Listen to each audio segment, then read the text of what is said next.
Hi friends, Pete Estabrook here. I'm gonna, in this short series of videos, talk about the different aspects of my solo debut release. So on this video, I'm going to talk about the compositional process.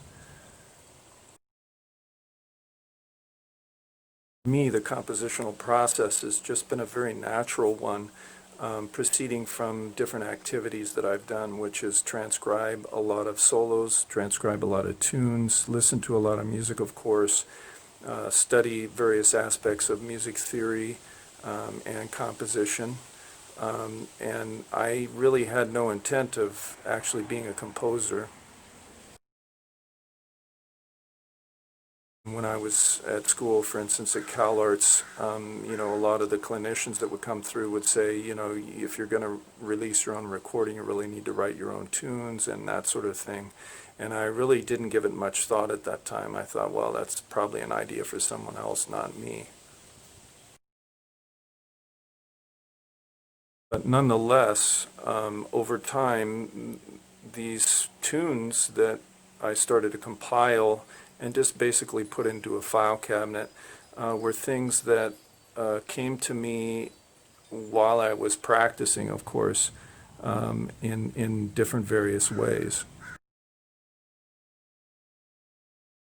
I always think about what I heard of Horace Silver's compositional process, where he would just sit and improvise and click on a recorder, and when the tape was full, at that time he was using cassette tapes, he would just toss it in a box, and when he was looking for new material, he would open up one of the boxes, pull out a cassette and pop it in, and then find ideas that he felt were worth keeping and then chain them together.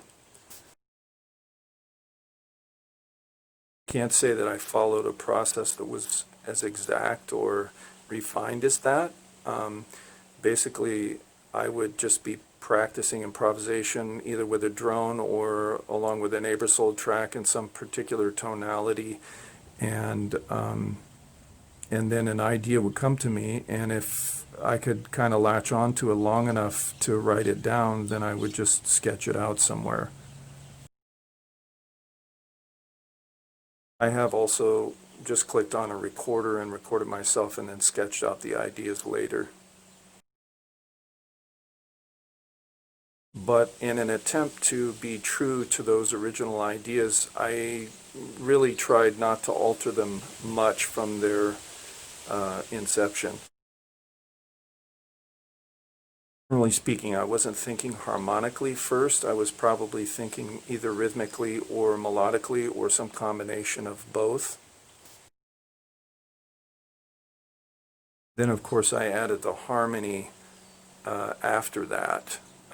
And usually I had some kind of vague idea, something that I was hearing somewhat vaguely in my head around certain areas or signposts in the tune, and I would start with trying to get those chords down and then write other chords and sort of toggle up and down, testing various chords from similar categories. I do think of harmony in categories, three basic categories of subdominant, dominant, and tonic harmony. Tonic harmony is an area of harmony that has some degree of a quality of rest to it. And dominant harmony has an extreme need for resolution or the need to move forward.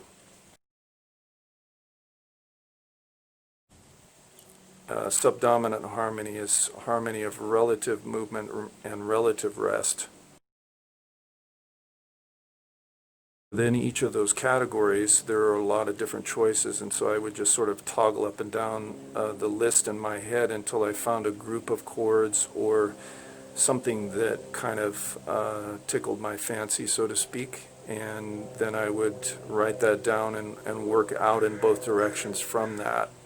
So starting from the signpost, starting from the type of harmony that I kind of sensed or felt, maybe not exactly heard initially, but started to hear more clearly as the process went on. And for me,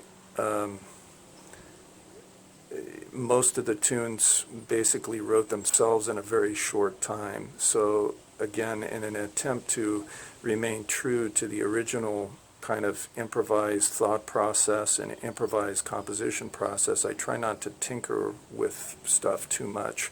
I just let it roll out, and whatever's there is more or less what I deal with just a very few refinements. And I think of tunes like short stories, and so the short story kind of writes itself. And I definitely have usually a groove in mind, some kind of a drum thing, and a lot of what the tune is about is based around that. Conceptually, I am thinking of some type of mood, or sort of vaguely or clearly hearing a rhythm section approach in my mind for that particular tune. So that's more or less my compositional process. I think everyone has their own way of going about it, and of course I've been influenced by various teachers and classes that I took when I was a student, but at some point you sort of abandon that, and because I haven't really ever thought of myself as a composer, I really pretty much abandoned all of it. So whatever stayed in the mix or came back to me was whatever was my own distillation of that information.